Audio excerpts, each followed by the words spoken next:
Hey, look at me multitasking, getting this stuff ready. Who's here already? Fox of Fate, Luke, Miss Fox Vacation, Dr. Obama. Hey, look at me multitasking, getting this stuff ready. And I've got that on. Who's here I don't already? Normally Fox make that mistake. Let me zip that out. All right. Trying to do too many things at once. I was picking up my new iPhone tonight, so I'm a little bit rushed. Yes, Fox, it is great when corporations want to pretend they're your friend in Pride Month. Apple Pay. I don't really want Apple Pay. Go away. Screen time, sure. Phone analytics. I'm just trying to set up this new phone. What's happened to Mimsy? She's looking a bit strange, isn't she? True tone display. Sure. Display zoom. Choose a view. Wow, you know, hey, Mr. Grant, how's it going? So, because someone was sharing an ugly, scary doll they had on, but that's no different. It's like standard zoomed. That's no different. I'm gonna go with standard, whatever. Hey, Mitchell. Go home. Okay. Yes, switch between apps. Oh, okay, it's telling me what all the new swipe things are. Ask Siri. Yes, okay. Swipe up. Okay, it needs to do a software update, I think. Because yes, okay, they're shitting me. Finish setting up your iPhone. Wait, what? Ugh, no, that's not what it's doing. Yes, that was the mascot for the Lollipop Chupa Chups.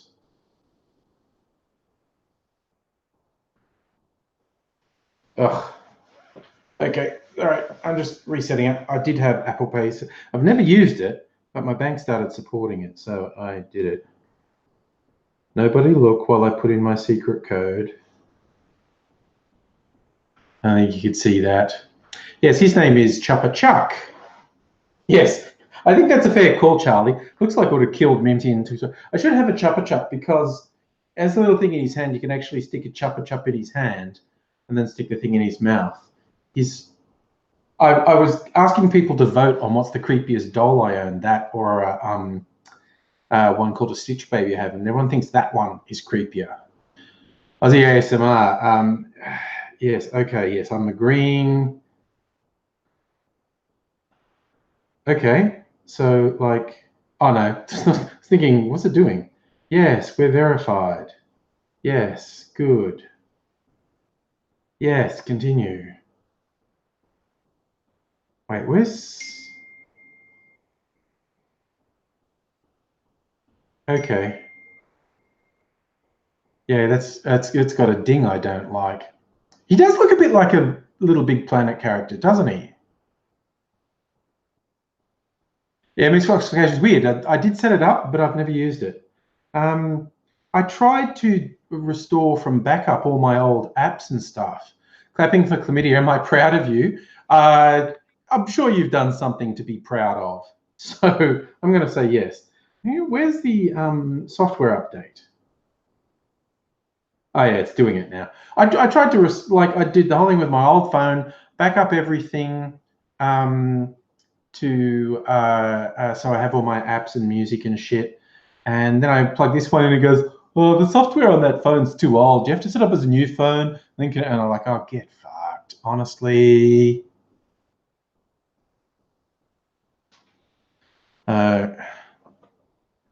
Preparing update. Okay, cool.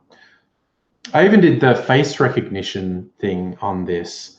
I don't know if I'm going to keep that switched on, but I've got it on there for now. Yeah, look, I read that they're going to retire iTunes, so which is really just a rebranding thing. Instead of one app called iTunes that manages all your media, there's going to be Apple Music and Apple TV. Ah, clapping, you had Pride in Seoul last weekend. Nice. Yes, that's where a lot of things kicked off on the weekend. My God, it's bringing the fucking weirdos out of the woodwork. There were a couple of things. So it's like, I still, some people are just really bad at reading the room. And it's like, okay, you're homophobic. You've got attitudes that belong in the 1950s. Where's the fucking problem in keeping it to yourself? And I've seen two separate things. One was specifically about pride from Catholic priests. So this one was an American Catholic bishop, I think. He's going about, oh, Catholics shouldn't support pride. It's evil and sinful and blah, blah, blah, blah. Everyone's going, what the fuck, dude? You are a representative of just a nest of child abusers. It's like the Catholic Church is, we know beyond any doubt, the Catholic Church around the world is rife with sexual abusers and people who protect sexual abusers. The idea that they can take the high moral ground on anything is absolutely absurd. And there's another Catholic priest saying, "Oh, I had to ask this woman in the clergy in the congregation on the weekend to put a coat on or leave because I don't know, she was wearing a top that exposed her shoulders and it was tempting the men." And it's just like, get fucked, honestly. I mean, what about the fucking priest? What, were there any sultry little children wearing shorts exposing their knees, distracting you? You sick fuck. Just read the room. The idea of people in the Catholic Church hierarchy talking about sexual propriety and behavior is like, fuck off. Just absolutely fuck off. What was that? This guy at work who said the only thing you should have pride in is the Bible, not fucking. I don't know if you're good at fucking, you should take pride in it. He's wearing an homage. No, it's just, as a lot of people go, some of the best responses to the dumb takes I've seen. And a simply factual one is, why isn't there a straight pride? Well, pride started when queer people were literally being assaulted by the cops and rioted in protest. It's like, you should be glad we don't need a straight pride month because you've never been persecuted, beaten and murdered solely because of your sexuality. It's just absurd. Although the funnier take I saw is when I hear someone say, "When's straight month?" I also expected them to say, "Where's all the non-disabled parking spots?" The answer's the same. When's straight pride month? All the time. Where's the non-disabled parking spaces? All the other parking spaces. Ridiculous. And good morning, Gecko.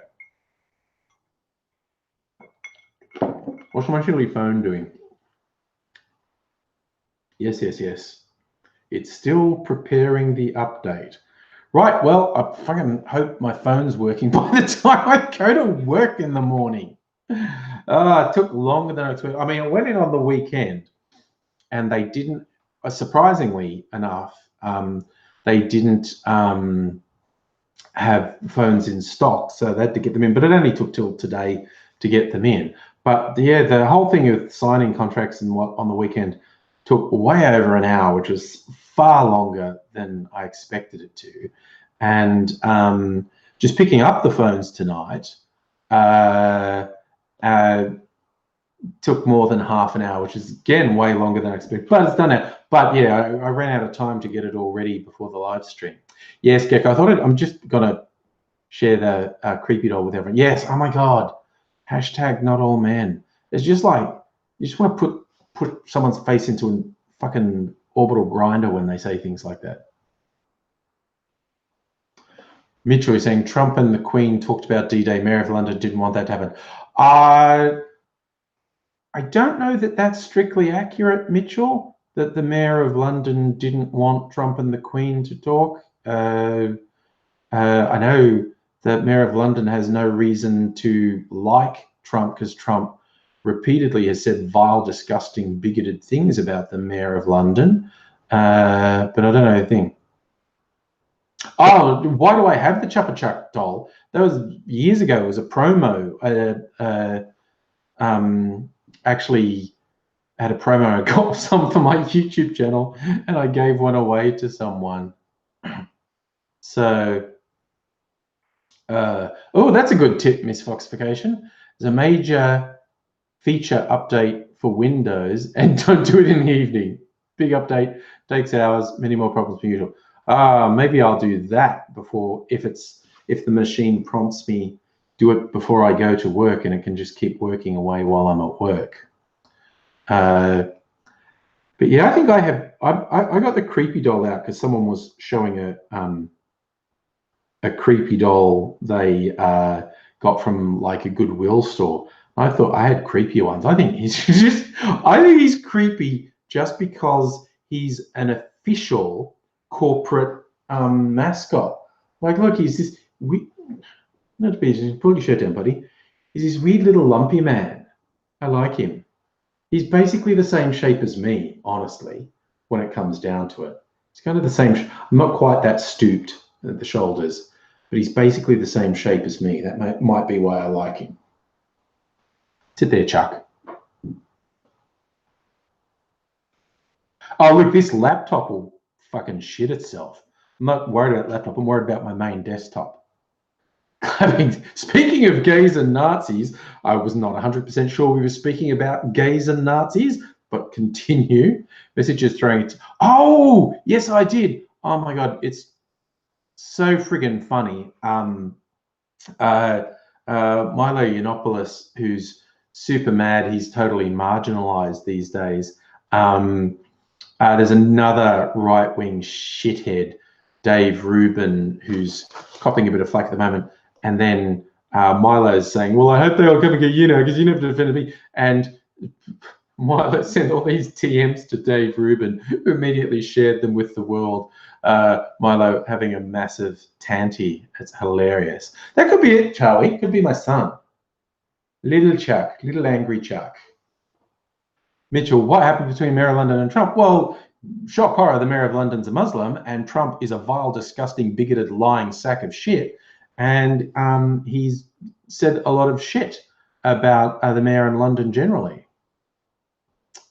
Oh, I might have the name wrong. Oh, I lose track of all these people. Aussie ASMR, doesn't Dave Rubin work for the Young Turks? I keep getting these names mixed up because I don't actually follow them that closely. But there's a whole bunch of these fucking right-wing chuckleheads. Oh, okay, Miss Foxification. Is he the one that got the flick from the Young Turks? He's one of those ones who lies about being a centrist and a classical liberal when he's a bigoted right-wing fuckhead. But again, with an asterisk, I lose track of all these chuckleheads because I don't pay that much attention to them. Ha! Oh, Gecko's info was suing. Sorry, you're saying the creator of Pepe the Frog, who's a poor innocent cartoonist, is InfoWars selling Pepe the Frog merch? That's great because yeah, that'd be straight up copyright infringement. So yeah, another lawsuit on InfoWars to fucking bury them. Okay, music fans also confirming. Yeah, okay, then Ruben is who I thought. Yeah, no, he's one of these fucking bullshit artists who go, oh, I'm just a skeptic. I'm open-minded. I'm a classical liberal. And they're obnoxious fucking right-wing bigots. Oh, Dr. Obama, that is a big question. What is the future for the left? Hot damn. Hell if I know, man. Keep on keeping on. Oh, that's the Redskins. A little bit of trivia from my youth, the 80s. Skinheads, well, actually, skinhead culture, and like my mate Frankie the Skin comes in here sometimes. He is a skinhead, old school skinhead. Skinhead culture actually comes from Caribbean culture, specifically rude boy culture. And in the 80s, it's like the National Front, ultra right wingers, fascists in the UK sort of took on the whole skinhead look and ended up making everyone think all skinheads were fascists, when, as I said, the original skinheads came out of Caribbean culture. But I was going somewhere with this, and I've gotten distracted. No, I actually forget what I was going to say. Something about, where were we going? Peppy the Frog? No, I've lost it. Dr. Ryan, Australia is about to enter a recession. Not even mildly surprising with the fucking chimps running the fucking economy. They're idiots. Oh, that's what, okay. No, I just remembered. What are the left going to do? Keep on keeping on. Because to fight the National Front image of all skinheads being fascists, a group of radical left skinheads had a band in the 80s called the Redskins that, again, their music was, while being sort of, you know, new wave indie rock, had a lot of influence of Caribbean and soul music. And yes, they a lot of the dialectic just in their lyrics. And one of their biggest, well, the closest thing they had to a hit, I think, was called "Keep On Keeping On." It's just like, even though shit looks tough, you just keep on keeping on. In fact, they had a whole structure in their songs. Yeah, it's like, I loved the, you know, Go for Insurrection. There was a really good track they had called "Bring It Down," and then "Keep On Keeping On," keep the fight going. And then it was one for people to say, well, what are you going to do if, you know, you win? And they had this great song called "Kick Over the Statues." The first thing we do after the revolution is kick over the statues of the imperialists. Ah, music fan, you, Christine was the lead singer. You know the Redskins. Yeah, David, you're right in as much as if Labor had won the election and the recession created by the LNP happened, the LNP would blame Labor for it. They'll probably still blame Labor for it anyway because they're fucking lunatics. Oh, Ahmed, I am a jolly person. But seriously, if a troll comes in, I tend to have a bit of a flex at trolls if they come in. But because the live chats are so much fun, I'm generally in a good mood in the live chats because I think, what can we do to make the world better, Mitchell? We keep working on it. Like I said, that's when I was talking to Kev Logan about the election result. You know, what to do from here, because it's more than a touch demoralizing. But you gotta, you know, again, taking stuff from old music, gotta agitate, educate, organize. Keep going. Yeah, I'm really lazy about coloring. I've been coloring the goatee for, you know, more than a decade. So when you say my goatee used to be darker, it's just because I colored it. And obviously, I do still color my hair and beard from time to time, but I'm really lazy. And it's like, if I was really super vain and was worried about, like, this is really this color. It's just there's more coloring, and beard grows faster and loses the color faster. It's sort of different sort of hair than on top. But if this really all grew out, it's this gray. I assume, because I never let it grow out. But yeah, you know, I just do it occasionally, and okay. Oh yeah, install now. Okay, cool. Put my passcode in. Sure. You're doing it now? Yes. Okay, it's doing the update. God, then I can do my backups after that. I used to put more brighter colors in my hair. I used to put a purple and a red in there. Yeah, I think Chuck ate Mimsy. I don't know where Mimsy is, which is why I put Chuck there. If Mimsy appears, as she is sometimes wont to do, I'll chuck and let Mimsy come back out. Oh, Tendo, I'm definitely the evil twin. I'm the mirror universe angry. I have to cop to that. So I was thinking, like, what are my, oh, no, it's, of course it's gone off because it's doing an update. Yeah, okay, cool. But yeah, if I was, I don't know, if I was as vain as I used to be, I'd never let this go grey. I'd colour it before it got grey. I mean, honestly, virtually the only time I really make sure of colouring my hair a bit is where I'm going for job interviews. Being a contractor, I go for job interviews usually at least once or twice a year. And there's ageism out there. So I color my hair so I look younger. Oh, you have been watching old videos, Gecko. There's Mr. Boring mask. Ahmed, do you like the round? These are Marxist glasses. I have rounder ones. I have ones that are, I mean, I was thinking Doctor Who when I got them. But, you know, they're virtually Harry Potter. This is the thing. You get different glasses over the years. I've had some very different styles over there. Oh, Luke, I bought a case for my phone before I walked out of the store because it's in a case. I'm clumsy as fuck and I will drop it. Not even joking. Like, I'm useless. I drop phones so often. I won't leave the store. Yeah, kind of John Lennon. See, I have private health insurance because I'm the paranoid type. Mainly because way too many members of my family got cancer, and I want good hospital care if I get sick. So I probably have much more extensive health cover than I need. I basically only use, you know, the dental, the glasses, and now physio. For the last year, I've been going to physio consistently, which I get some of the money back from that.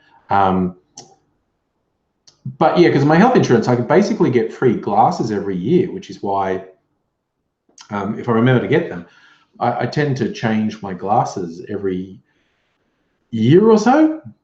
I could go out, because I've had these ones for about a year. I could go out and get some new glasses and my health insurance would basically pay for them. That's the other one, yeah, the tempered glass protector on the front. And I got the people on this in the store to apply it because I'm useless, and it ends up with a bunch of air bubbles.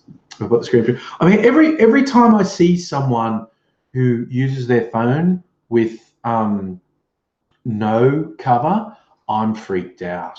I'm like, wow, you like living dangerously, don't you? I'm so clumsy. My phone would be totally fucked if I didn't have a cover. Gecko's dental cover part of regular health. Yes and no. Kind of yes, but really long waiting lists for free dental clinics, like months, if not years. Yes, Rodney. Dental plan. Lisa needs braces. Dental plan. Yeah, the public health version of dentistry is a bit rough. So yeah, I got dental cover in my thing, so I get the regular checkups, because my childhood dentist fucking traumatized me, and I didn't go to the dentist at all as an adult and paid the price. One day, like, one of my fucking molars just fell to pieces, just collapsed. And I went to a dentist, more or less emergency stuff, and they fucking did all this gum surgery and cut everything out. And then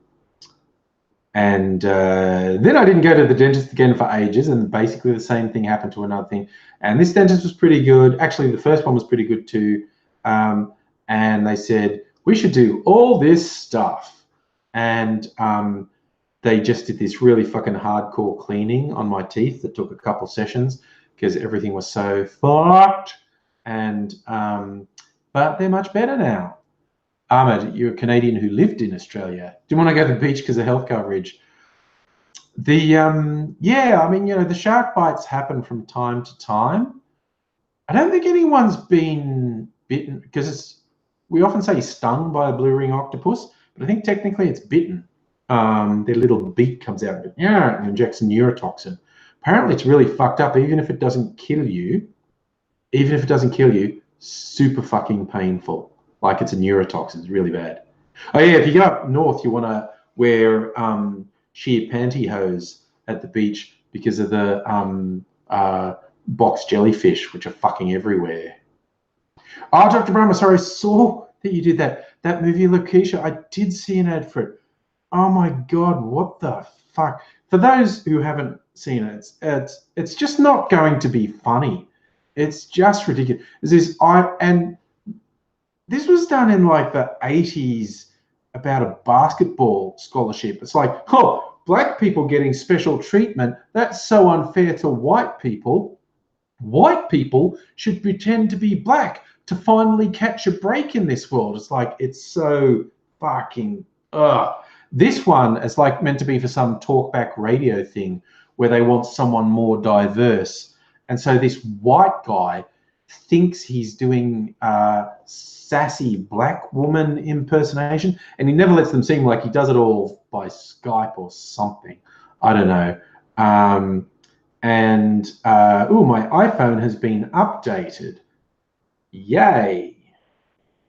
Oh, I've got to do the passcode again. I'm gonna have to work all this shit out. Yes, okay. Yes, I set up my code. Cool. Lost all my messages. Okay, I've got to learn all the new things. Okay, white men can't jump. I vaguely remember that. I don't know exactly what happened in it. No, it was a movie with C. Tom Howell in it. God, why do I remember his name? And I don't remember what the movie was called. But he's like a white guy who's super fucking spoiled anyway, who wants to go to college, but can't, and the last remaining scholarship is for a black guy, so he blacks up. Oh my God. And this is like question one. I saw the ad for it, and it's like embarrassing. The guy does not sound like a black woman.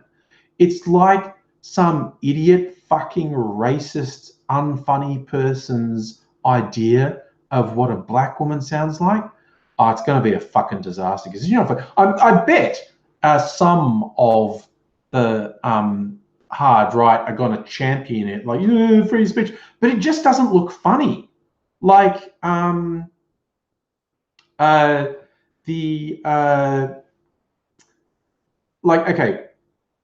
Ricky Gervais rightly has a lot of detractors, because several of his more recent stand-up specials have included routines that just weren't funny, that were dumb and ignorant, and like really dumb shit, hanging shit on trans people. It was like just really highlighting his ignorance, and it was just like, oh my God, Benny Hill wants his jokes back, dude. But there's an audience who finds that funny, and Ricky Gervais is a good performer. But this movie, the guy is, I don't know, he's an unknown as far as I can tell. And okay, Lucretia is directed, written, produced, and stars the same guy. Oh my God, it just looks fucking terrible. And I think, you know, you probably get some of the hard right trying to champion it and say, oh, free speech, but it's not going to do well, because it's just not funny. It's just not funny. Like, the guy doesn't do a good, like he really is just an unfunny, racist idiot's version of what a black woman sounds like. I mean, I was going to say, if you're going to do it, don't. But if you're going to do that, and you're that fucking bad at impressions as this guy is, you want to have any sort of integrity, actually get a black woman to do it, to do the voice, and have this guy lip sync, which, you know, has its challenges, but this guy just doesn't sound even vaguely convincing. It's like fucking embarrassing. The Lucretia guy is best known for being an extra on Modern Family. Who the fuck gave him the millions? And even a simple film costs millions of dollars to make. All right, so I'm going to do this. Isn't backed up. It's got none of my contacts, so I'm going to have to hope the backup works later, and hopefully it will. I couldn't do it before because I had it up there. I was going to shenanigans. It better work. I'll be super annoyed if it doesn't. Charlie, I mean, I've got Ricky Gervais's first 3 stand-up specials on disc because I like them. I think it's fair to say they got less funny as they went around. But yeah, his most recent one, for Netflix while being hugely successful, and he can, you know, for all my complaints, he can laugh all the way to the bank. He's far and away the most commercially successful comedian in the world. So he can laugh all the way to the bank. And he would rightly not give a shit about what I say. But yeah, his most recent Netflix, and I did watch it, his most recent Netflix special was fucking lazy, stupid, hacky shit. And it was just spiteful. Whole sections of it were just spiteful. It's like, look, there's a lot of people who say, you know, don't be such a dick in comedy, punch up, not down, like make fun of people who are more powerful. Don't make fun of people who are already marginalized, because that's a really shitty, fucked thing to do. It's not a hard and fast rule. If you want to take the risks, of being really edgy and really dark, fucking go for it and wear what happens afterwards. But Ricky Gervais's anti-trans routine was just fucking stupid, outdated, and ignorant. And yeah, you have to be thick as shit to find it funny, quite honestly. Oh no, Miss Foxification, you have an old battery in a tablet. I still don't have a tablet.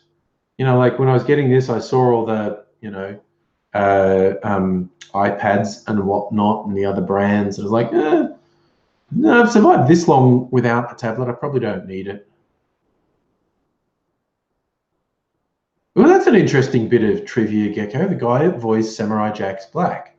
I think I saw someone post a picture like because obviously that guy does heaps and heaps of voice work. No, it's very rare for people to who do voice work in animation to only do it once. Usually they do lots. Yes, that's a good call, Gecko. I heard that in the past. I learned from it because I used to leave my phone on the charger overnight. Actually, does this work? I put the... Did it work? No. I've got to work out how to do the face thing, because it's not locked at the moment anyway. Wait a sec, I'll lock it. How do I do that? So long since I did it. Got to go into settings. Do not disturb, screen time, general, battery. Where's everything on here? Voice memos. It's probably in general, yeah. General.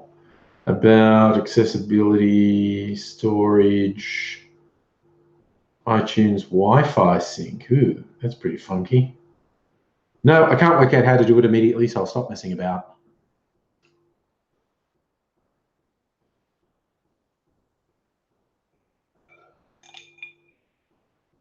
Yeah, Luke, I think you're right. I could freak you all out, the bloody have a little string that you can't see on Chuck and just tug it occasionally.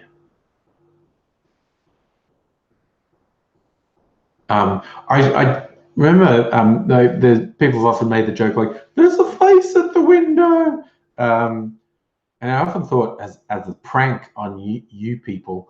How dare you say you people? You people have a friend or someone actually go there and just walk behind the thing like carrying a big knife. You go, oh, look, there's someone there. I'm not falling. You guys always say that. I'm not falling for it. But then I'm too bored to do that, so can't be bothered to go to all that trouble. Oh, I tell you what, though, my second half. Ooh, wait, what was that? Sorry, I feel like it just tried to do a Face ID thing. What's it doing? No, it did it for a second. Oh well, fuck it. Now I want to go. Where's my web browser? Oh god, it's got Safari on it. Great. I'm gonna try and find a recipe for a cocktail I had in a bar, Trinket Bar. That's it. One of my recommendation. Food and drink. View the menu. Been there a couple times with Mrs. Angry. Went during the comedy festival. It's very good. They have some good, very different, well, not very different, but quite different cocktails. And they go with some of the fun names like Wobbly Knees. Trying to find one. I think it was basically just Scotch and banana liqueur. And I got, yeah, this is it. Yeah, it's just Scotch and banana liqueur. And I got some banana liqueur specifically to try and make it at home. And I haven't done that yet. So I might do that in the second half. There's an American version of AngryAussie YouTube channel called Passion of the Nerd. I know there was Angry Video Game Nerd. Everyone is like, you know, white guys being angry is not a particularly new or innovative thing. Oh, I forgot to tell you, look, I got mail. This is the weird one. So it's either nothing or just something odd or maybe a letter.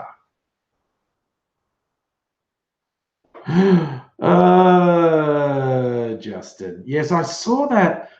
Was it 3 Chinese warships? You're saying a Chinese warship came through Sydney Harbour and no one was actually expecting. I thought it was like 3. And just the creepiness of it being on the 30th anniversary of Tiananmen Square as well.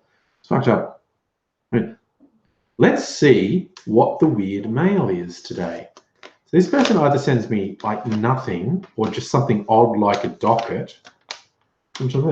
Okay, it's an instruction thing for, they send instructions too.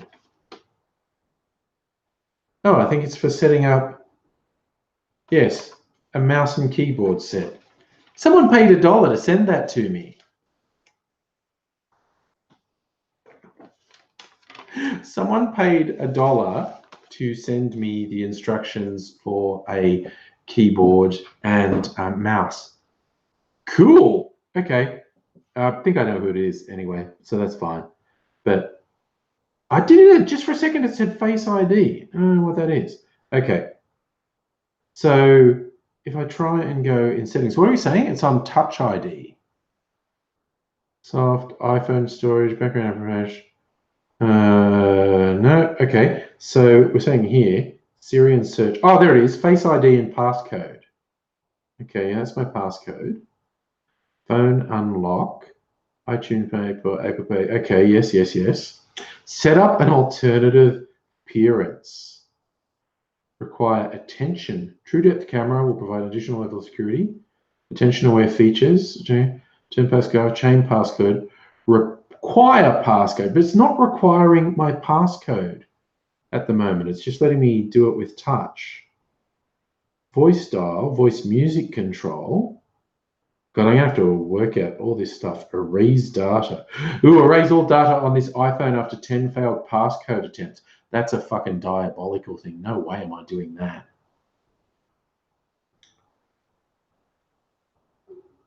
But it's not doing it. It's weird. It's just letting me open the phone by touching it. Okay. Okay, come on, phone, switch on. Switch on, phone. Yeah, I don't know. Anyway, forget it. I'll work it out later. Okay, got to get on the road. Thanks for dropping by.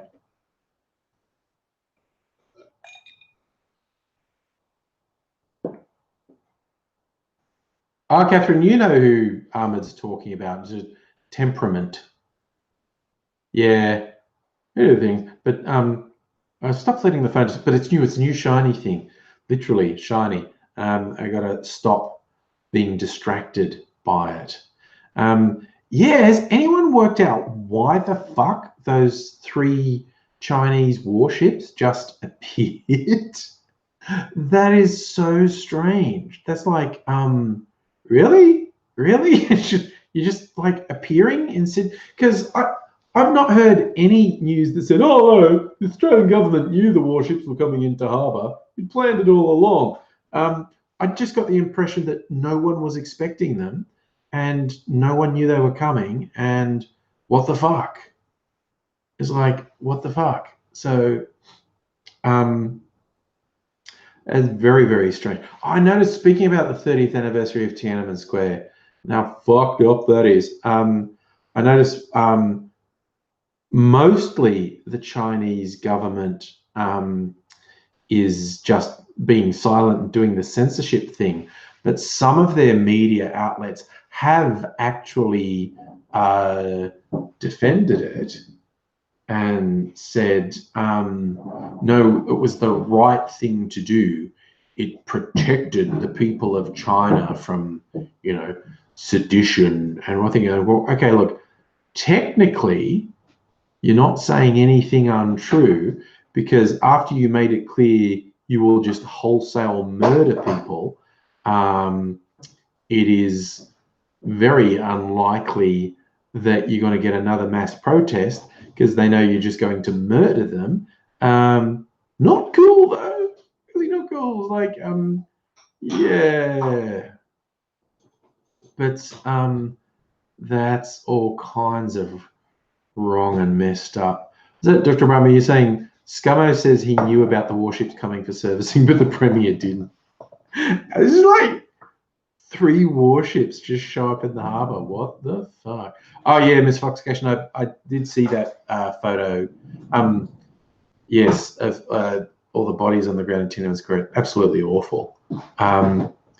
And yeah, it's unsurprising that the totalitarians still defend it, because that's what totalitarians do. It's kind of like I watched the first episode of that Chernobyl show last night. Oh my god, that shit's bleak. I mean, yeah, of course it's going to be, and I've heard it actually gets heavier in episode 2. But just the creeping, impending doom, because we know what happened and we know just how shit it's going to be. And I was fascinated by, the Politburo types, the bureaucrats in the town who are very anxious to say, it's nothing, it's nothing, it's nothing, to the point of when some of the technicians in the power plant have been there and said, no, the core blew up. Now, and that was supposed to be impossible. The way those are built, like a disaster is a meltdown, not an explosion. It wasn't supposed to be possible for them to explode, but it did. And then the meltdown happened afterwards. So when people are trying to tell the guy who's running the plant, the core's not there, it's gone, it exploded, he just keeps saying, no, you're stupid. It's still there. Go and check. And so everyone's going off getting fatal doses of radiation. Mimsy wants to come in. She looks so funny trying to open the sliding door. She can kind of get it, but can't quite. I'll move Chuck for you, Mimsy. You'll be mortified that there's someone in your seat. Yes, come on. Come on. Everyone wants to see you. You must have heard me talking. Yes, row, row, row. Your fan club's here. Row, row, row. Oh, yes, Ahmed, I have been watching the TV show What We Do in the Shadows. I love that. Well, yeah, I don't know if it's funnier than the movie. It's as funny, which is quite an achievement. And also, if you haven't seen it, find Wellington Paranormal. It's like a cop-style show, but it's in the city of Wellington, and all the supernatural creatures are around, and you get cameos from characters. Well, it's actually the cops who were in the movie What We Do in the Shadow who get the job of investigating paranormal incidents. But I don't think Wellington Paranormal was seen as widely as What We Do in the Shadows. It's fucking hilarious, though. Definitely watch Wellington Paranormal. Definitely watch What We Do in the Shadows. And in fact, even there's I don't know what you'd call it, if you'd call it a pilot or whatnot, but there's a short, before they made the feature length What We Do in the Shadows, they made a half-hour version of it. And it's pretty good. It's not as good as the feature-length one. And it's interesting, they hardly repeat any of the jokes. It's the same actors. The setup is slightly different. But it's interesting to see it. It is on YouTube. Charlie, is Mimsy all fluffy for winter? I don't know. I think she's kind of the normal. Don't know that she gets fluffier in winter. Mitchell, would Mimsy get her own YouTube channel? No, she doesn't do that much interesting. She just hangs out with me in the live streams. About 8 years ago, when we got her companion Shadow as a kitten, she did cute things. And there are actually half a dozen videos up on some of my extra secret channels of Shadow being silly and cute when she was a kitten. What does Mimsy react to Chuck? Do you like Chuck, Mimsy? No, yeah, she's okay with Chuck. She's just going to sniff him. She does to most things. She's not troubled. No, he's boring. There you go. He was sitting in your seat, Mimsy, but I made him get out. There. Ah, yes, Jermaine Clement is doing Legion. I quite enjoy Legion. Season 3 must be about to come out. I have seen a trailer for Season 3. Yeah. Hey, you read Scorpion. How are you doing? For those who haven't seen it, Legion is a Marvel property, and it is basically, it centers around this guy who is potentially the most powerful psychic mutant ever. And the good guys who want to work with him are also scared of him because of his power. But the show is wild. It has all sorts of basically, you get episodes that are explorations of concepts in psychology and philosophy. There's one that's all about the multiverse theory. It's quite a wild show. But yeah, it's this interesting thing of if someone is so powerful that you end up being terrified of him, even though you think he's on your side, and you think, oh, even though we like him, he's too dangerous, we maybe have to kill him. That's gets into dodgy territory. Tendai, if you want to see cute kitten videos, probably search AngryAussie and Shadow and Kitten, because that's the cat's name. In fact, look, I'm going to attempt a search now and see if that works. I'll bring up a YouTube window and go, let's search AngryAussie Kitten. What comes up? No, all my haters come up. Wow, that's really wild.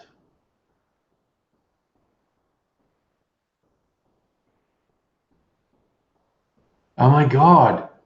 I remember now, I actually did a couple of videos that were just about lolcat memes. Oh yeah, no, that one came up. One Shadow video came up on that list.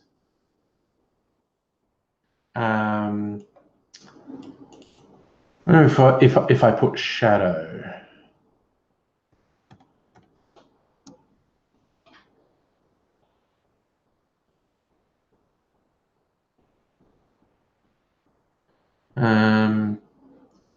One of them came up in that search. Oh, wait a sec. I know another search. I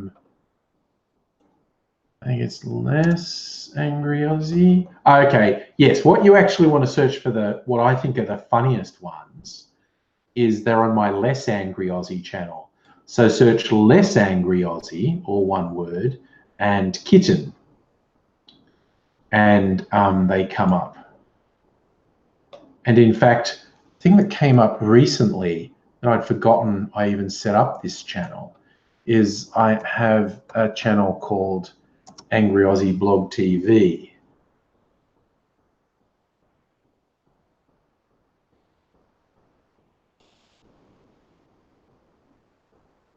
Yeah, okay. Oh, and there's cat vomit hilarity. It's when I was doing a video with Mistress M and Aidsy, and Mistress M's cat got a hairball and vomited on Aidsy. What a hoot. All right, I'm back. White Grizzly, Doc Raid Forsten CD. Okay, cool. You're just messing with stuff. You're stripping down your tablet. You crack the WPS key on your Wi-Fi repeater. Listen a second. I love having someone who's so tech savvy in the live streams. So yes, that's actually good advice. Update head hardware, and if you've got something so old you can't update it, maybe replace it. There's a good point. God, but yeah, God, none of us are secure. Like, we're all subject to, I mean, like, there's a story broke today, ANU, the Australian National University, which had problems last year or the year before because they're linked with the Defence Department, people doing officer training for the Defence Department go to ANU, and Chinese state actors were either got into or were trying to get into ANU systems. But now a story just broke today that ANU's had a massive breach, and whoever got into their system got into the system last year, and they've only just discovered it. And apparently they've had access to 19 years of student and staff records, personal identifiable information, medical histories, bank details. So that's really fucking significant.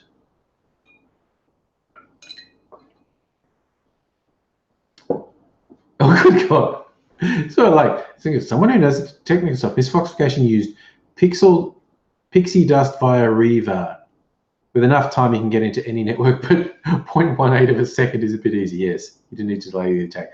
That's not good. We are all super vulnerable in this, and of course the really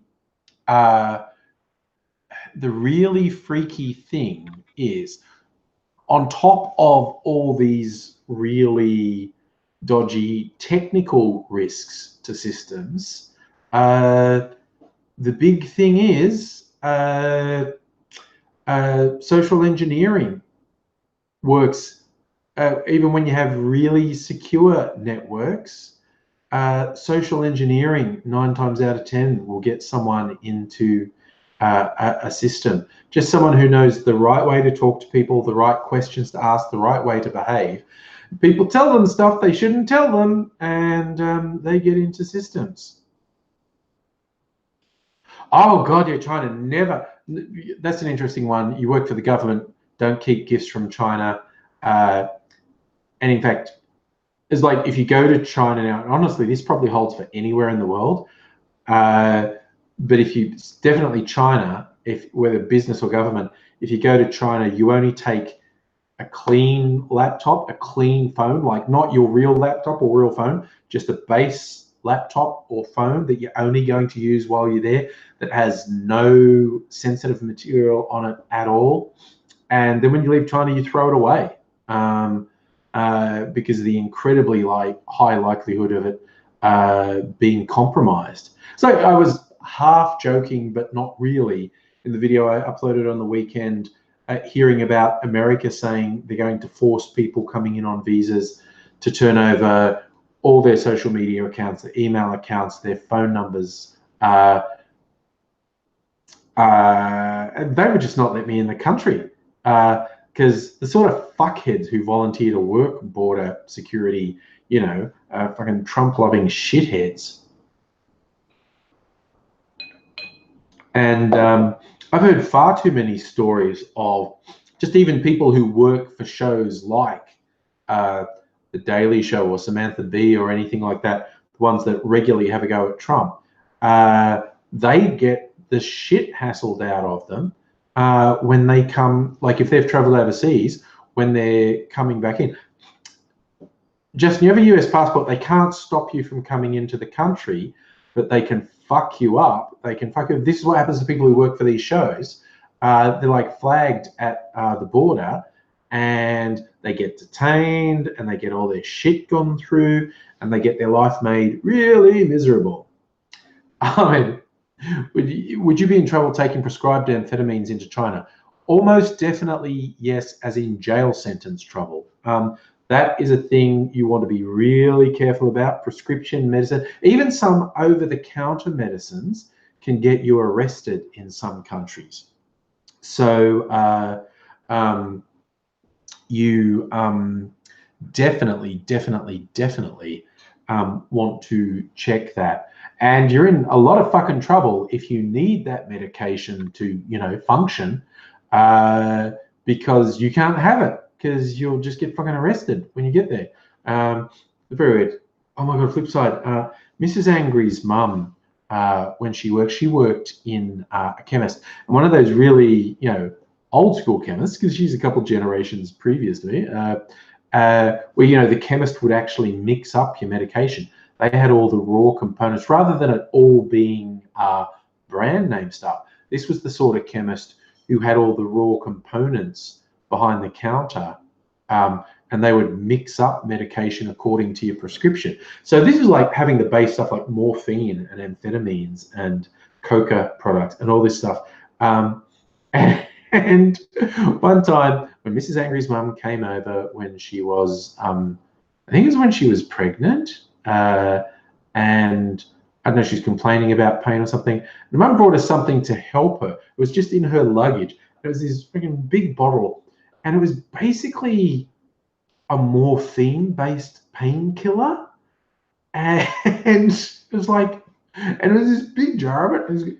And Mrs. Angry never took it, but she did actually keep it. And she showed it to me once and said that her mum had brought it in.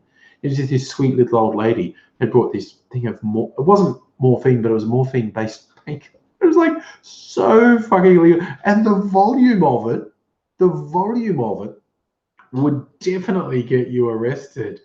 And you just imagine trying to play the sweet little old lady card. Oh, I didn't know. I had no idea. You made up a fucking tincture based on morphine. How could you not know that's drug smuggling? Hey, David, how's it going? Yeah, and see, the thing with the US demanding access to your social media, phone numbers, emails at the border, the US can and does refuse entry to literally anybody they feel like refusing entry to.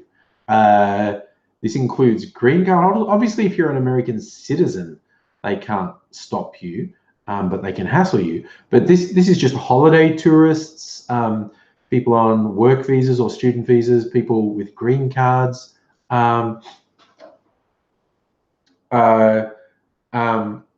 They can and will refuse people entry just because they actually don't have to justify it.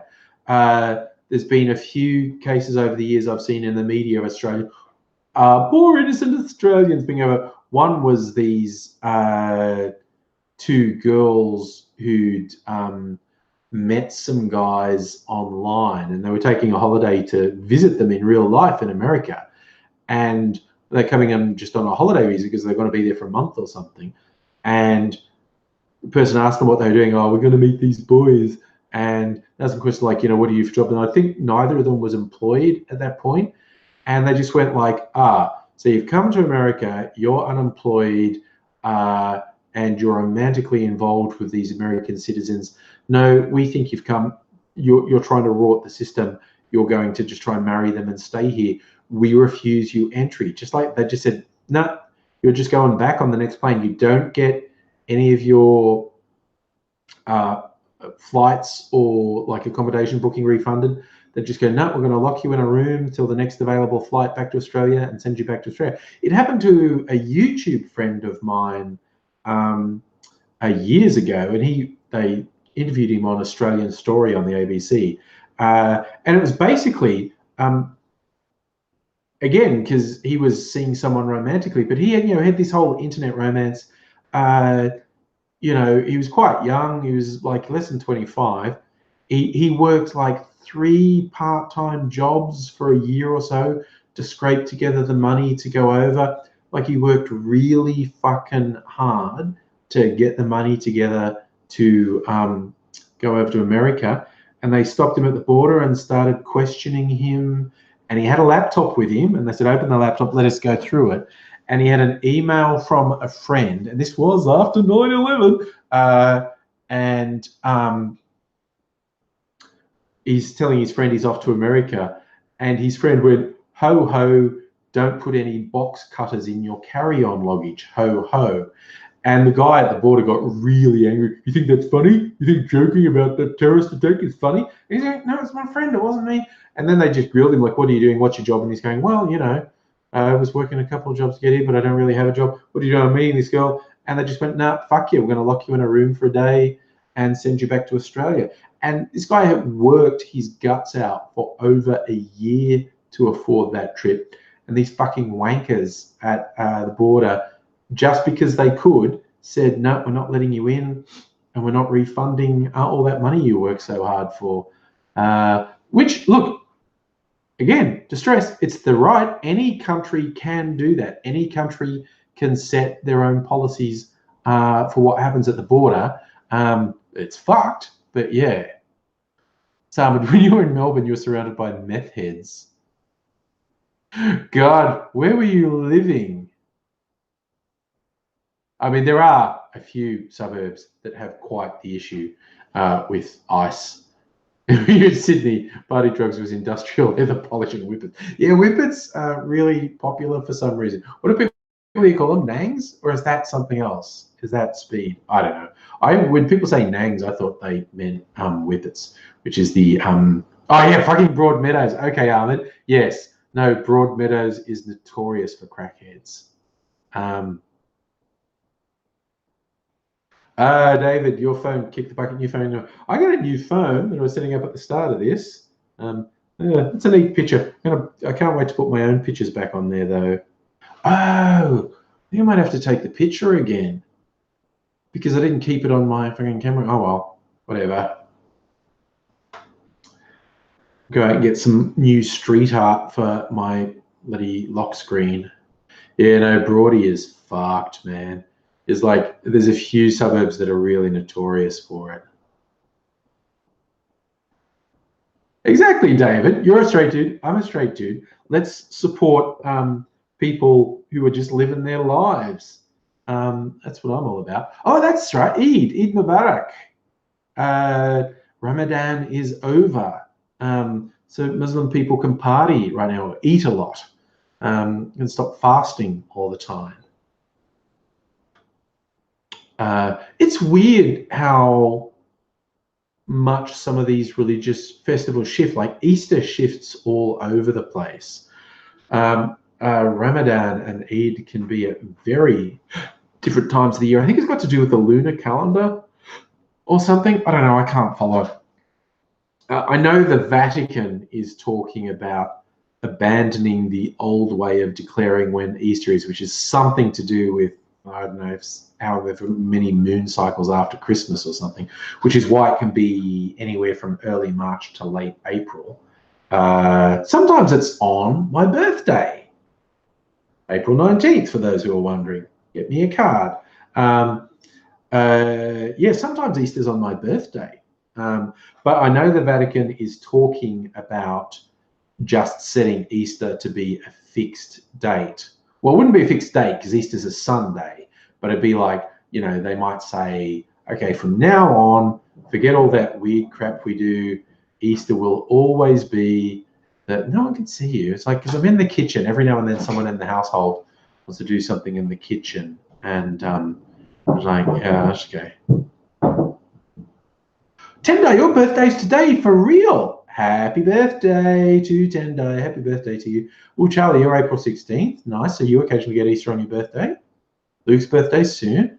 Charlie, you hate Easter for overshare. Well, imagine someone who is December 25th in a country that celebrates Christmas.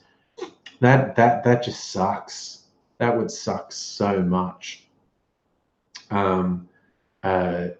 Yeah. No. Oh, Music Ava, do you have a brass band competition on Easter weekend? Cool. Oh, Justin, 30 this month. That's a big one. Not that those decade ones are really any different to any other one, but psychologically, we feel that changing of the decade is significant. Oh God, Charlie, you twins born on Christmas Day, and they named them Chris and Noel. Oh my God. Oh, they'll just carry them through all their lives. Good Lord. Justin 30 this month. Go, look at all these birthdays. That's right, Tendai. You got the birthday present of the Cheeto coming to visit. Oh my God. I can't wait to see. I think it's tomorrow there's meant to be the huge protest rally. And Trump's ego does not cope with things like that. This Foxification, you're hitting your 40th this year. Yeah. It's you just get used to it. I mean, I still remember when I was at uni, my sister worked at Telstra and would get me an office job there in the holidays to earn a few bucks, like, just doing filing and shit. And one of these breaks also got my girlfriend a job there. And she was feeling a bit down one day, and they were going, "Oh, what's wrong?" I'm just going, "It's my birthday. I'm turning 20. I'm not a teenager anymore. It sucks." And all the people in the office rolled their eyes and were like, "Oh, God, try turning 30." Because I think they were basically all over 30, some much older than that. And it just keeps on coming. All these years, what's that? That's the Smash Mouth song. Days keep coming and they keep on coming. Yeah, they do. And it just keeps passing. And you are what you are. I mean, it starts to get surreal. And then you realize, like, you get to my age and you realize, oh, wow, I was such a complete asshole, in my teens and 20s, writing off anyone older. And it happens sooner than you think, or it feels. It happens in exactly the amount of time you expect it to happen. The time just seems to flash by somehow. Now I'm at the age where I keep seeing people dying who are my age or younger, like some illness strikes them, or like fucking Luke Perry has a stroke or something. It's just like, I don't need to hear that. I do not need to hear how often people my age get taken out by medical things. Now, of course, kids get cancer. People of all ages have unexpected severe illnesses or accidents that kill them. But it's a bit more likely to be read. Not saying I think about death all the time, just most of the time. Oh my God, there was a little ice chip in there that bounced up and went inside my shirt. That is so weird. That was so weird. Where is it? I think it's already melted. Because my bod is so hot.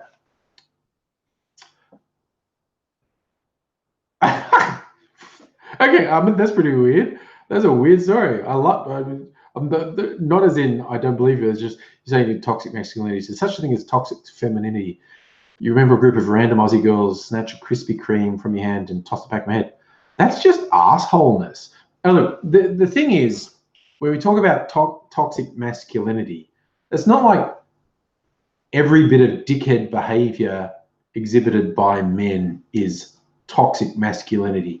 Toxic masculinity specifically means is when people define boundaries for masculinity that are actively harmful to both men and women, like saying that being tough and slapping a bitch around is just what a man does, and not, you don't say your feelings, you don't touch other men, that's queer.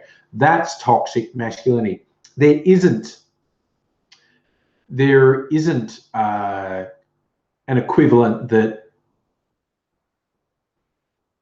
really destructive behavior from women is bound up in the behavior of women, which is like you get these super defensive dudes who are, about toxic femininity. It's like, no, women can be assholes. Women can be complete shit.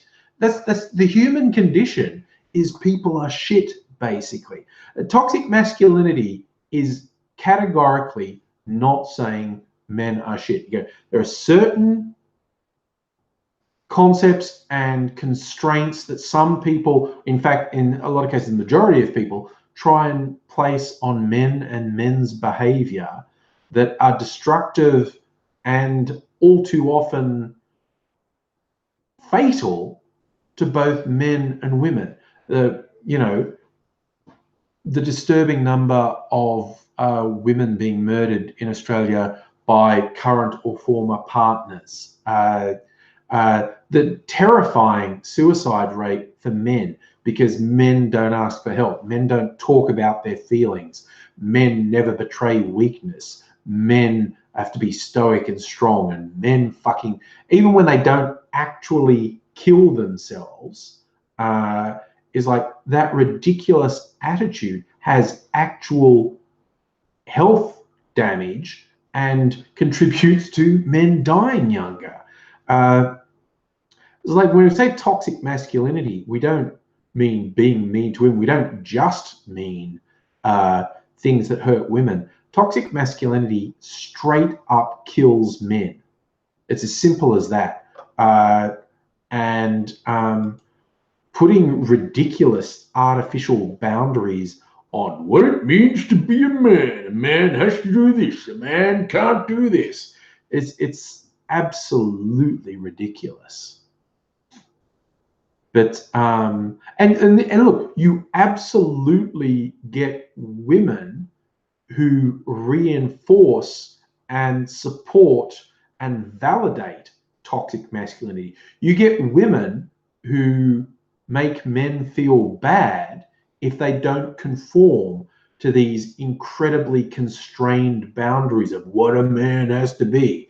So you definitely get women who reinforce toxic masculinity and react negatively to men who don't go along with those constraints. It's like a constant battle to fucking fight against this shit. Hey, look, it's past the halfway mark, and I said I was going to try and make. Well, I'm not going to try and make. I'm going to make that basically Scotch and banana cocktail. I think I will. I need to get a few. I'm not going to bother with a cocktail shaker. I'm just going to mix it. Okay.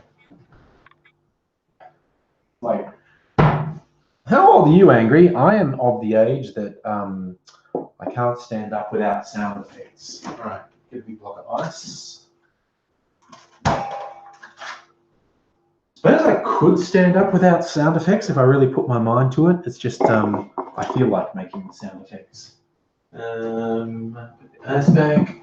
Where's the banana? I only bought it the other day. There it is. This. And I think I'll use my butterscotch. See how this works out there, because I had this at this bar I found in the city during the comedy festival, and it was so good, so I want to try and recreate it. Hey, who's that? Safa's come in. Hello, hello. Natalie, your cat's pouring at me on the screen. I like it. Mimsy's just wandering over there. Bring her back and see if your cat likes Mimsy. So we put a bit of scotch. All right. Put that over there. A bit of the old. I think you meant to. I'm pretty sure the bar that I went to used a much more upmarket banana liqueur, creme de banane. But this is all that was at Dan Murphy's. About the same colour as scotch. Voc, for me, that's a real 70s thing. Everyone had the various Voc flavoured things in the 70s. Really brightly coloured to make brightly coloured. Oh no, there's the ice chip again. It hasn't melted. It was in a fold in my singlet. Where is it? No, it's outside the singlet. That's why I couldn't feel it. Go inside the singlet. What is wrong with me? Why can't I? There it is. Okay, good. Got the ice chip out of my shirt. Good. Safa, 2-day trip from Sevastopol to Gomel, Belarus. Take 12.5 hours on bus days. Wow! You're on a real adventure. Is that just for fun or is it for work? Oh yeah, David, I'm with you. The only thing that will save us from recession, we got through the global financial crisis because of the spending the government undertook, did all that capital works that kept people employed, kept things happening, kept the economy ticking over. We go into recession now, LNP will hang us out to dry. There'll be people in the fucking gutter. And it will be bad. It will be a bad recession, and it will be fucked. Yeah, maybe he's come back to get a bit of a scritch. So if you're on a trip for a week, family in Belarus, nice. Is it a nice time of the year to travel around there? I have no idea what the weather's like in that part of the world. So, oh, that's right. $800 for TV. That was Kev gave everyone an $800 bonus to stimulate spending. Yes, but much bigger than that was the millions spent on capital works or building stuff for schools and community groups. All right, I think my drink is mixed. It does smell quite banana-y.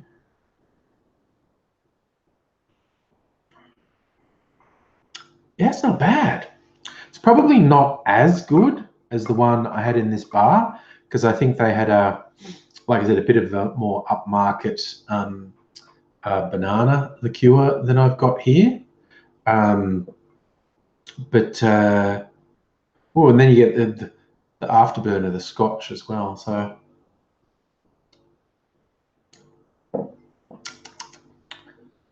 it's not bad. The one at the Trinket Bar was definitely better. What do they call it? Just call it a banana bliss. What's their Scotch? Glenmorangie Quinta Ruben Scotch and Tempest Hugot Creme de Banane. It's a really nice drink with it. That's not bad, but yeah, with the more upmarket stuff is definitely better.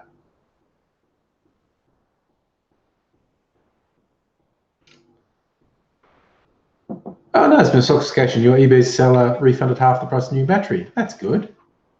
I guess that's when you know someone's serious, that they don't sell dodgy stuff, that if something goes wrong with something they sell, they do a refund.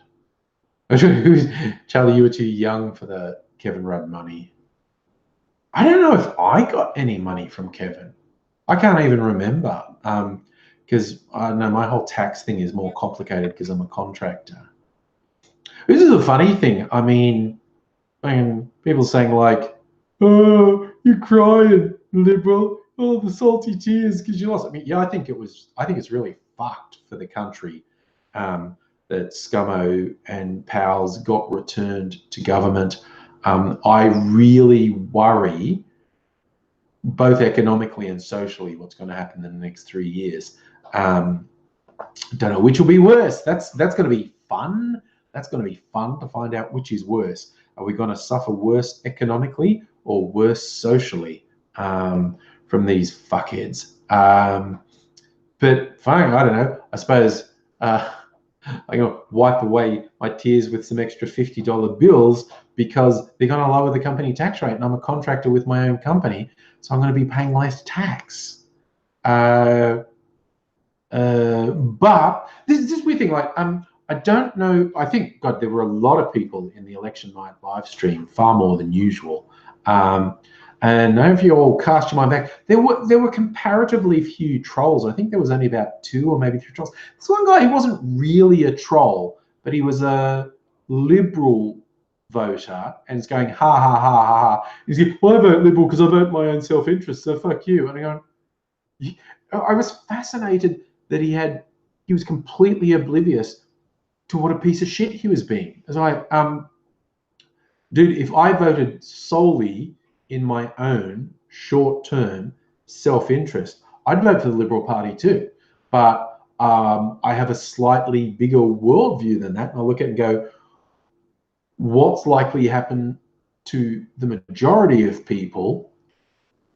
What outcomes are there going to be? Like, what's going to provide the most benefit for the most people? Not the fucking Liberal Party. So you could argue I voted against my own self-interest because I definitely get more money with the Liberal Party being in power. It's just that I see fucking more to the world than how much money is. And it was very interesting. This guy was absolutely shameless, like, fuck everyone. I don't care who's hurt by this. I don't care who gets fucked over. I don't care about the environment. I voted my self-interest. And well, you're a raging stereotype of a liberal voter. But yeah, you know, that's you, man. You just, at least you're being honest. At least you're being honest. I really don't like dishonest people. At least you're being honest.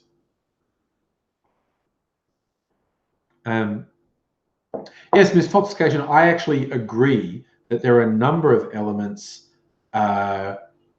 in the Conservative platform that are against my long-term best interest, notably environmental issues, which are bordering on disastrous.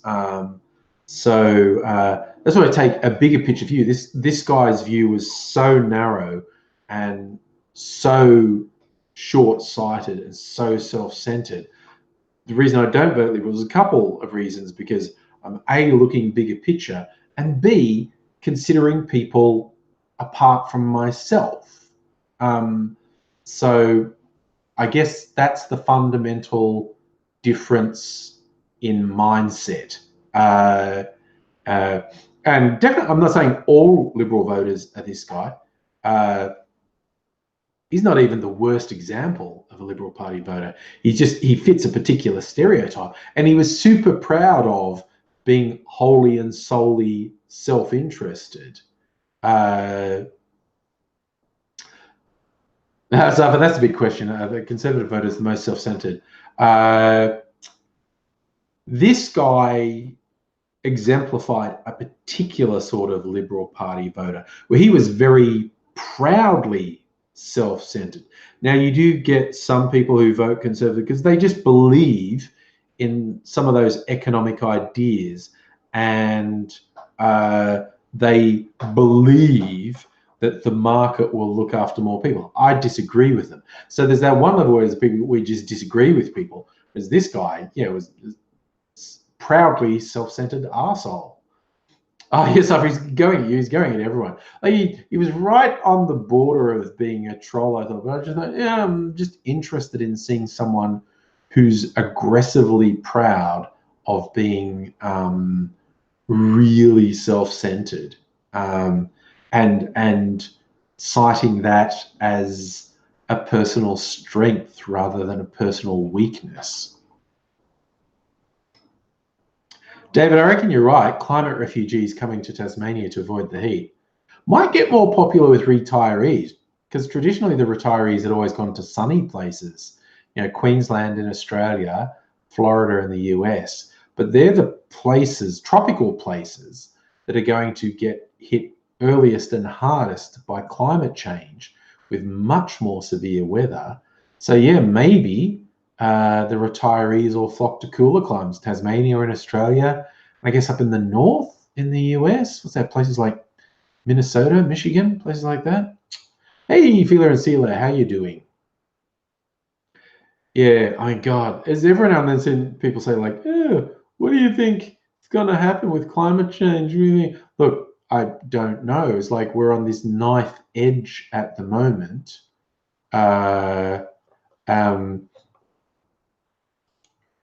And it's not looking good. Sorry, I just saw misfoxification saying there'd be a mass shooting in Darwin. That's unpleasant. Let's pull up the news. Where the hell is news? Down search, maps, YouTube, play, mail, drive, or why wasn't news in the front? News should have been in the front, sure. News. Why? God, this stupid laptop, honestly. News. Ooh, holy shit. Up to 5 people killed in the Darwin CBD. That is very unpleasant. 45-year-old alleged gunman arrested. Well, I guess our clean run couldn't last forever. Recently released from prison. In a pump-action shotgun and shot at multiple doors at the Palms Motel. Said he was looking for someone called Alex.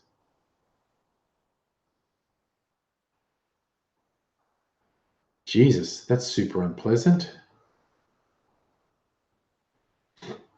Someone straight out of jail got their hands on a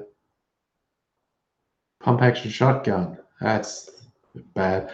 Well, you know, we've gone a very long time without any significant shooting incidents here, and that's about it's the first shooting of this type since Port Arthur.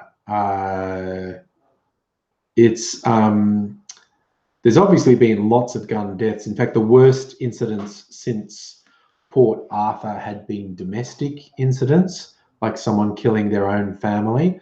So this thing with a random shooter killing random people hasn't happened since Port Arthur. Natalie, you do raise a good point. At least it was an AR-15. But yes, you certainly do a lot of damage with a pump-action shotgun. And yeah, the fuckhead libertarians in Australia want there's a type of shotgun that's basically a semi-automatic, like fires a lot of rounds incredibly fast. You sort of knock this on the head. Hey, Rakus News, you get to cash. We're just last stuff out talking about really depressing shit. There's someone that possibly 5 or more people killed in a shooting in Darwin. So what about the Melbourne gang war? Over a period of years, somewhere between 12 and 15 people were killed, but there were no mass shootings. In fact, God, I think probably, I don't know if there was ever more than 2 people killed in an individual incident in the Melbourne gang war. It's kind of funny because you say like, oh, we had a gang war in Melbourne, and you get someone in America saying like, really, how many people got killed? Oh, 12 or 15. They go, oh, that's hardcore. Yeah, that was over 10 years. And they go, over 10 years? Yeah, it's like a bad weekend in some cities in America will see that many people killed. Ahmed, I'm with you, man. As a Lebanese person, you want to assure Aussies, normal, educated, Canada, United States, and Europe. Yes, I'm 100% on board with you. I don't think I've ever felt nervous or uncomfortable around Middle Eastern people in Australia. I grew up in the country. I saw this interesting thing the other day. Someone saying like, when people say like, oh, you can't criticize them for being racist or sexist. It's just how you grew it up. You know what? You can learn. You don't have to stay the same as you were. I was brought up in a country town, really racist and sexist and homophobic. You know, sorry. Sorry, I just laughed when you put Ahmed. All the lebs you met in Sydney and Melbourne were hillbillies. Oh, maybe I shouldn't laugh quite as much, but it is always funny. This is a thing, and I think I'm guilty of it. I think most people are guilty of it. You can recognize all the differences in your own countries. People in that city are like that. People from that state are like that, and da da da. But you say, when you think about other countries, you think about them as an amorphous blob. And they're just not. So hearing a Lebanese person just going, no, everyone I met in Australia from Lebanese backgrounds were hillbillies is just hilarious to me. Because we tend to go, you're Lebanese people. You go, no. It's different people, same as different people over Lebanon, different people over the US. Safa, yeah, I reckon my upbringing was very typical for country areas. Like I said, very homophobic, very racist, very sexist. But you can fucking learn. You can learn that, all that shit I was brought up with, I don't have to carry it with me all the time. Oh, Natalie, you were born in the Shire. You know, the yuppie racist evangelical. Yes, those that don't know, the Shire is Sutherland Shire in southern Sydney, which is renowned for being very white and very racist. Some famously a racist riot on Cronulla Beach some years back. Oh, Safa, your mum's in a town of 10,000 people. The town where I grew up, Dubbo in Western New South Wales, was about, when I was a kid, it was about 12 or 14,000 people. I think it was like 40,000 people now. For a country town, it's grown a fair bit. Now I feel compelled to look that up. Dubbo's population. What's Dubbo's population? It's about 40,000. Somewhere between 39 and 40,000 people, really. So yeah, but that was like 12, when I was a kid, it was 12, 14,000 people. So it's tripled in size since I was a kid. So it's probably really different. But still, a lot of people go, 39,000 people. That's really fucking small, man. Mitchell, can everyone agree with everyone and everything else? No, we will never have everyone agree because people are different. It's as simple as that. Safa, yes, most of my family still, and country town Catholics, I'm one of 10 kids. Most of my family, or half my family, still in Dubbo. Got a brother and sister in Brisbane, a brother in Bathurst, and a brother in Canberra. The rest are still in Dubbo. So yes. Natalie, your dad used to say the Greens are crazy, but he joined the party 3 days ago. Cool. Look, I have problems with the Greens. I have reservations with the Greens. But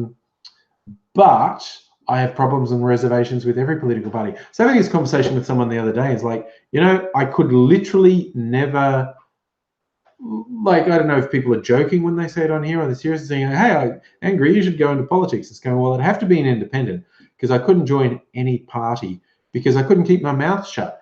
Every party has policies that I would go at some point, no, fuck that. That's a shit policy. I'm not supporting that. You're in the party. You have to support. It's like, when Penny Wong had to support Labor not backing marriage equality. And not that I was privy to behind closed doors conversations, but I think it was pretty obvious that Julia Gillard, she was an atheist, shacked up with a dude. She wasn't even married to a partner. She obviously wasn't homophobic, but she was under assault on so many fronts. To me, it seems obvious. She had a word with Penny Wong and said, look, I can't afford another vector of attack from the Conservatives. We can't push for marriage equality. We just can't afford it at the moment. So it's going to have to stay official policy that we don't push for marriage equality. And Penny Wong publicly supported that. That's a typical example of how fucked politics gets, in my opinion, where if you're going to toe the party line, you will end up having to support something that you think is absolute shit or get kicked out of the party. I could never get along with any political party, I don't think. I have enough trouble getting on with myself.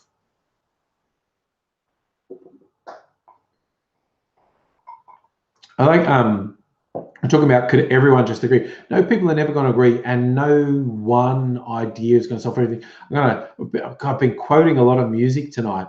One of my favorite performers from back in the day, and he's still around, he's still performing, Billy Bragg, a British socialist sort of folk rocker who's done heaps of great music over the year. And there's a track from back when I was at college in the 80s called Great Leap Forwards, and just one line in that really sticks out to me is that who was he again? I went out drinking with Thomas Paine, who was an American revolutionary, said that all revolutions are not the same. They're as different as the cultures that give them birth. No, that's actually from a song called North Sea Bubble. But anyway, this is the line that sticks out to me. No one idea can solve every problem on earth, because revolution is as different as the cultures are different around the world. The idea that you can come up with a single homogenous idea that will effectively liberate everybody in every culture around the world is ridiculous and imperialist, quite honestly. So if you think your theorem will definitely work for and can be applied to every country, every culture around the world, that's really quite ignorant. You have to acknowledge that people are different. And even if you wish for a particular sort of liberation for everyone, for different people in different cultures, they will see the road to that liberation differently. Tendai guillotines can be useful everywhere. Are we talking about cuisines now? I just thought, oh my God, yes, David, food would be boring. Australia has been saved by migrants so many times. Like when the gold rush happened, we had a significant influx of Chinese people mining. Most of them left, but a lot of them stayed. Like most of them were forced to leave. But the ones who stayed did things like started market gardens, which radically increased the variety of fresh vegetables in Australia and probably saved a lot of lives.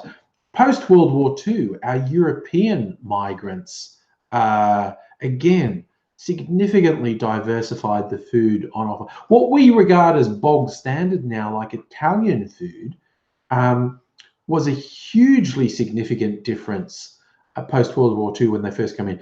And then the subsequent sort of Mediterranean migrants after that, Vietnamese and other Asian migrants in the 70s and beyond, really diversified the food available here.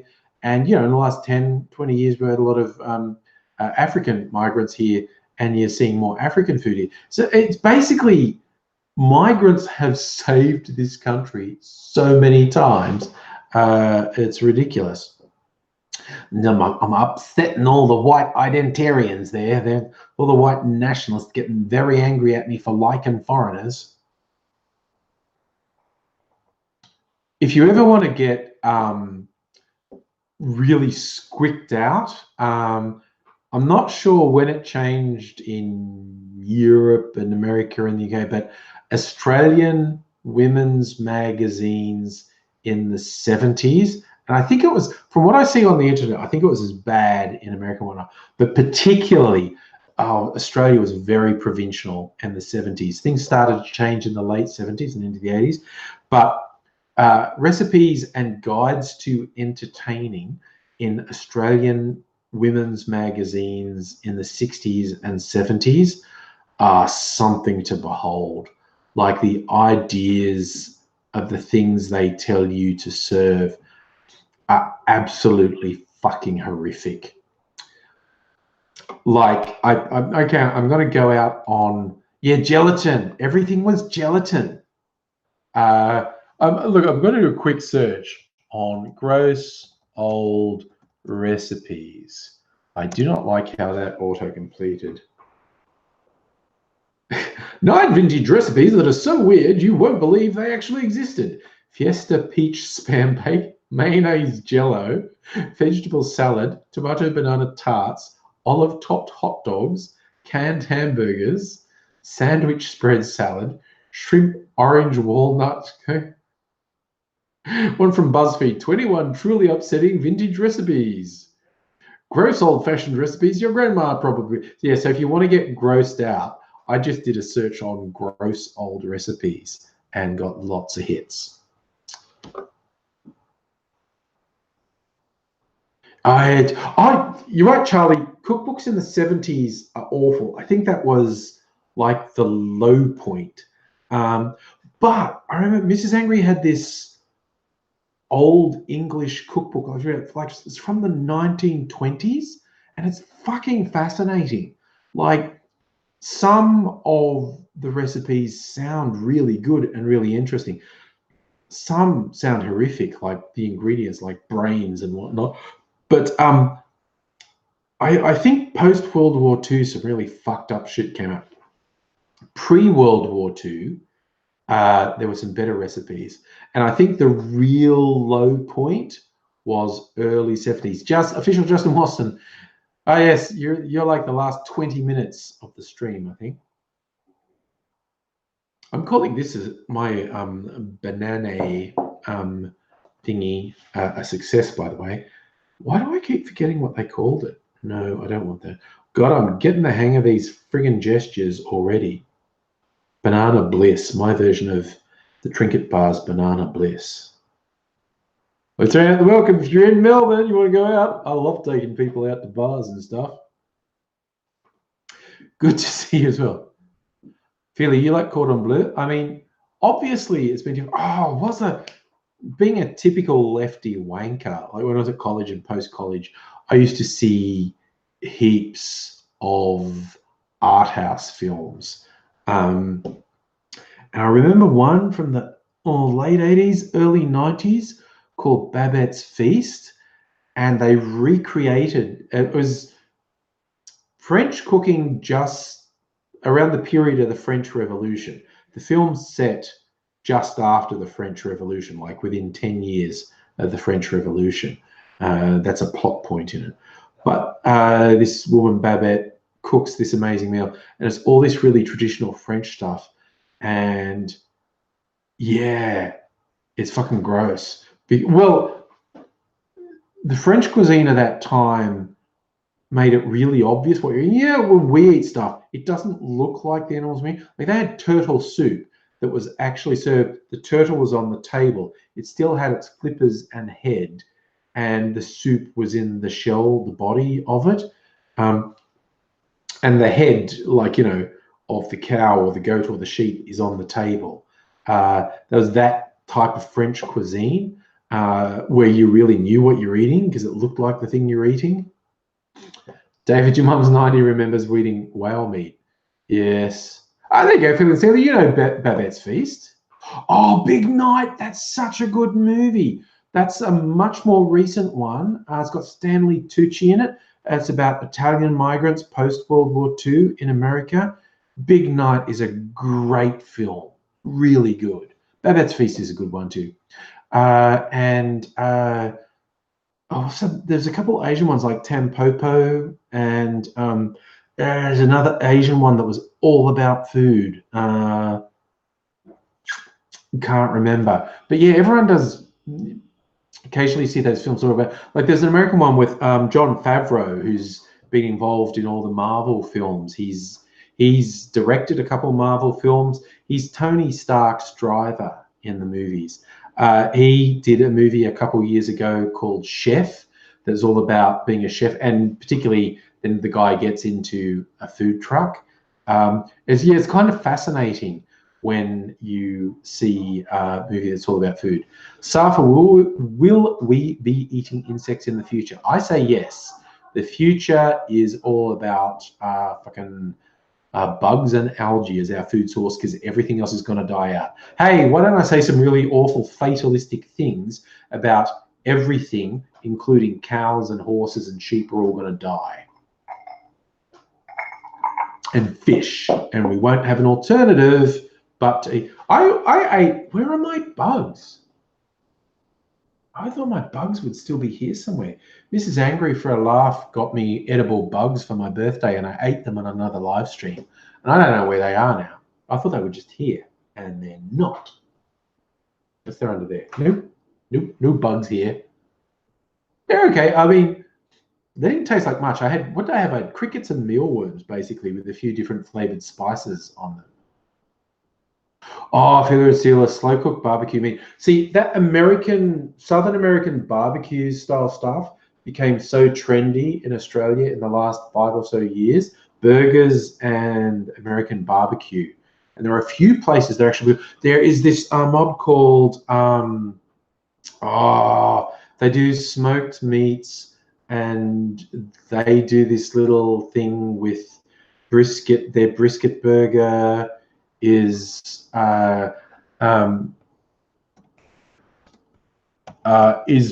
probably the peak meat eating experience in my life. Burn City Smokers, that's what they're called. They have a food truck, there are things, and I think in winter they tend to have this pop-up in one of the hotels in the city. Not sponsored. I wish they'd sponsor me. I would eat their stuff non-fucking stop, I swear. But, and you can actually hire their little smoker and mobile thing for parties and whatnot. But, and they do catering for weddings. I'm not sponsored by these guys. Why am I fucking prompting them this so much? but they do this, like obviously they do ribs and chicken, and there's this brisket they do, brisket with, it's just in the bun with some salad and coleslaw. And I swear to God, it is the absolute peak meat eating experience of my life. Like it's really quite small. Oh, it's the fucking best. Yeah. Oh my God. Yeah. Someone convince Burn City Smokers to sponsor me and just send me around some of their brisket because it's fucking amazing. Didn't I? Yes, I love that. Kentucky Fried Crickets. But the thing is, as bugs become a more common thing to eat, besides just eating the bugs, dried and fried bugs, people are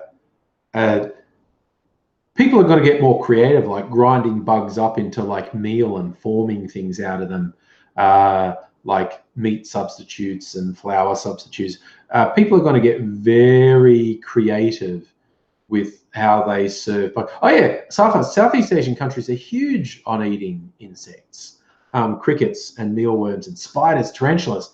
Some of the big spiders, because this is the weird thing. People, although when you push people, they go, okay, I know spiders aren't technically an insect; they're an arachnid. They have 8 legs, not 6. What people don't actually realize is genetically, spiders are closer to crabs than they are to insects. And spiders, particularly big spiders like tarantula type spiders, they have a lot of meat on them. And we will definitely be getting like bug patties and whatnot. They're just saying bugs are already in their food. We don't know some grown up people if are in your food, particularly in the US. The US has such shitty food production standards. Like food production standards in Australia are way higher than in America. So like my friend Corey, Mr. Safety, SMP Films for old school YouTubers. He's in the US. He always complains about being lactose intolerant. If he drinks milk or eats cheese, he'll get really gassy and feel a bit sick and fart lots. But in Australia, he was able to have burgers with cheese and have no ill effects at all because our shit's not processed like in America. America, it's all fucking artificial. Their food production standards are so much worse than Australia's. And I did read, there's a thing about the meat production industry in the US. It's like an expose on how fucked it is. And the guy who wrote it in an interview, he said he thinks he's found the worst job in the world, and it's cleaning the butchering machines in American abattoirs. The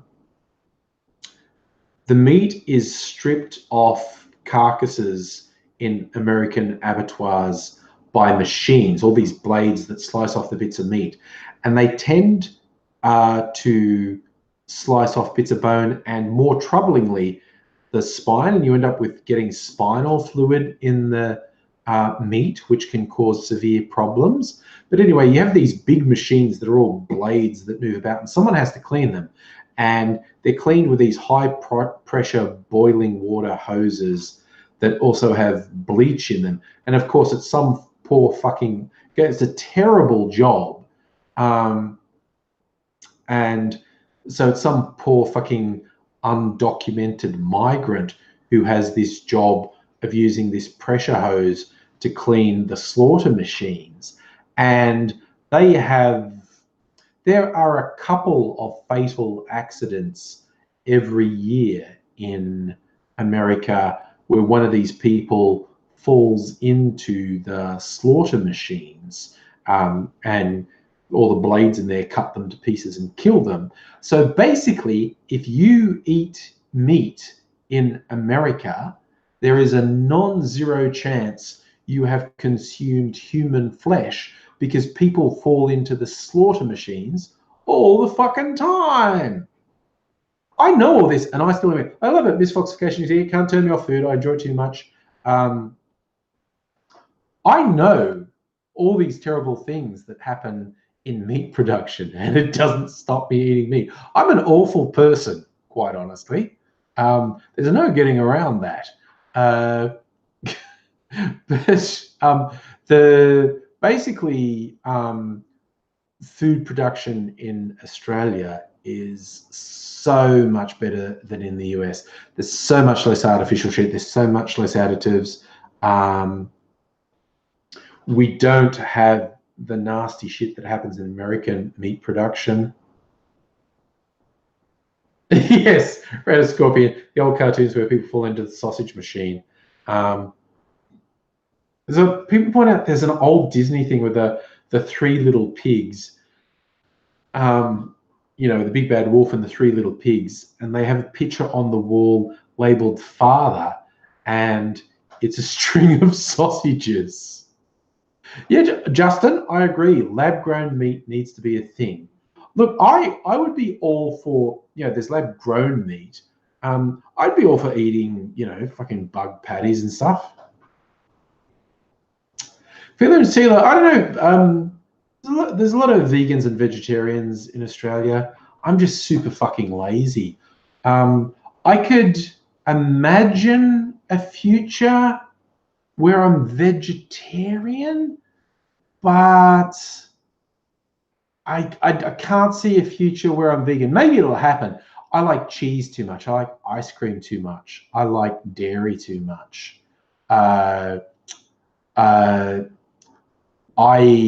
You're right, Safa. Meat is more expensive in Australia than some places. It's because it's fucking higher quality.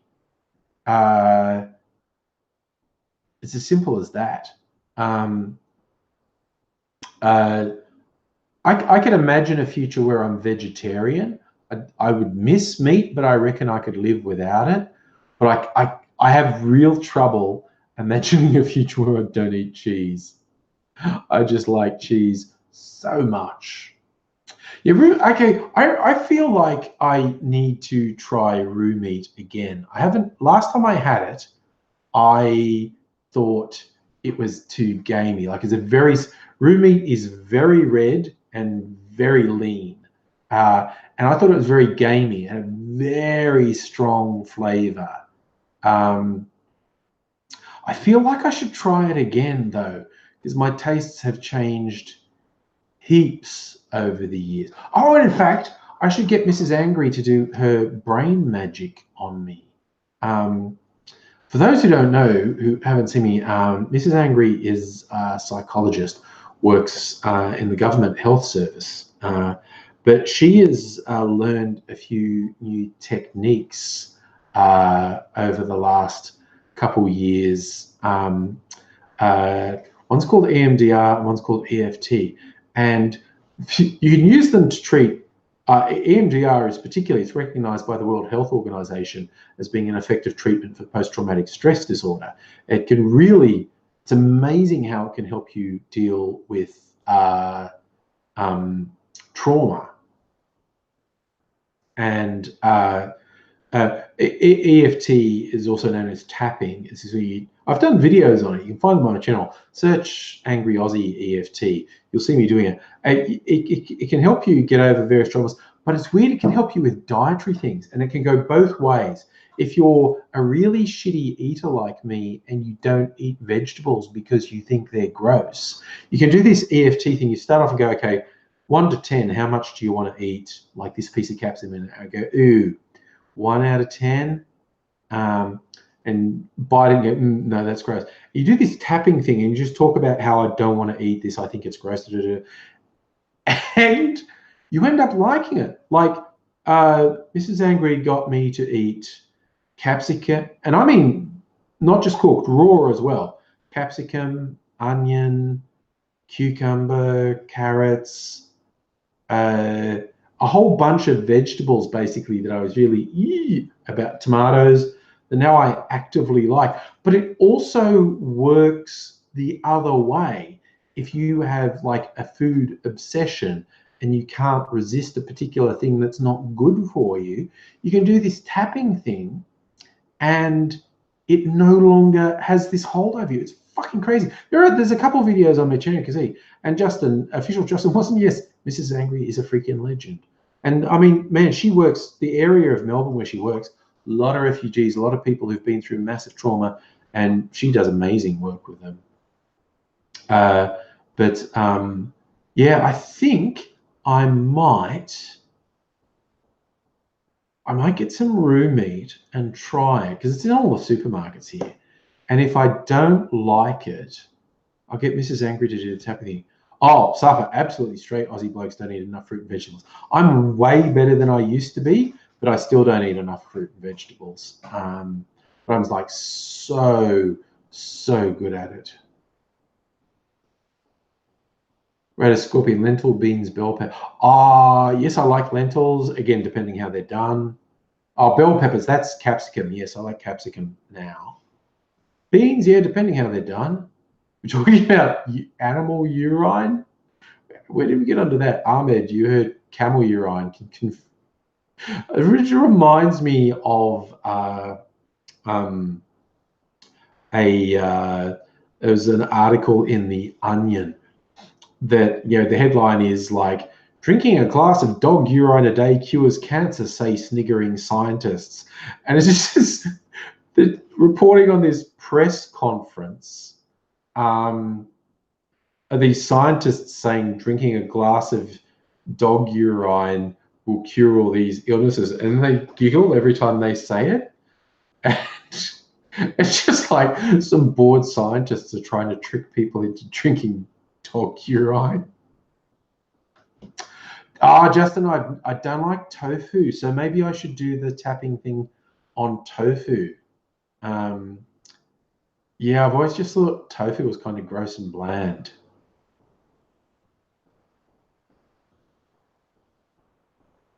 Well, I mean, I could. There's onion or that was the weirdest thing with eating onion, like eating raw onion and doing the tapping and finding it more tolerable. Like it gets to like 6 or 7 out of 10 as being appealing. And something went off in my head and I went, wait, this is actually sweet. How did I not know onion is sweet? Such a weird, like it absolutely changed. Like I said, there's a couple of videos on my channel from a year or two ago where I was doing it as an experiment. And I even prefaced with saying, like, look, I completely understand if someone thinks I'm talking shit, because this would be really easy to fake. So you have to trust me that I'm not lying, that I'm not scamming, that I'm not making it up. But this genuinely happened. I went from thinking this food is really gross to this actually tastes really nice. And I still have to convince myself occasionally. Like someone's talking about should I eat a beer? I could. There's some in the fridge. I think I could just cut a piece and go num num num num num num. I have to, because, you know, I went through so many decades of my life not eating this stuff and thinking it's gross. So occasionally when I'm preparing it to eat, I think, oh, I don't like this, and I have to go, no, just have a taste. Oh yeah, no, I do like it, because it's so many decades of me not liking it.